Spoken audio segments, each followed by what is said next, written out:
অনেক দিন পর আবারও আমি চলে এসেছি আমার মেকআপের একটা ভিডিও নিয়ে, যেখানে আমি সাজিয়েছিলাম আমার বৌদির অ্যানিভার্সারিতে বৌদিকে একটা অ্যানিভার্সারি লুক দেওয়ার জন্যে।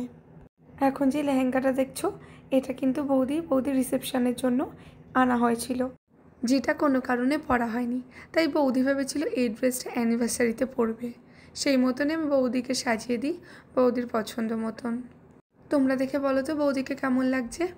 যদি তোমার এরকম মেকআপ যদি পছন্দ হয় তাহলে অবশ্যই আমার সঙ্গে কন্ট্যাক্ট করবে। বলো তো মেকআপটা কেমন হয়েছে? একদম ফ্ললেস না, একদমই হালকা গ্লোয়িং একটা মেকআপ হয়েছিল বৌদির বেসটা খুব ভালো লাগছিল। দেখো কেমন লাগছে তোমাদের। এরকম মেকআপ পেতে হলে কিন্তু অবশ্যই আমার সঙ্গে যোগাযোগ করতে হবে। আর তারপরে বৌদির ফুল লুকটা হলো এটা, যখন বৌদি বাইরে গিয়ে বসে তখন। হেয়ারটা কিন্তু আমি একদম নর্মালি রেখেছি। এটা কিন্তু বৌদির ফুল লুক ছিল। আর তারপরে আমি কিছু ছবি তুলে নিই, সেগুলো আমি পরে দিয়েছি। এখনকার জন্য বাই, আবার পরে অন্য কোনো ভিডিও নিয়ে চলে আসবো।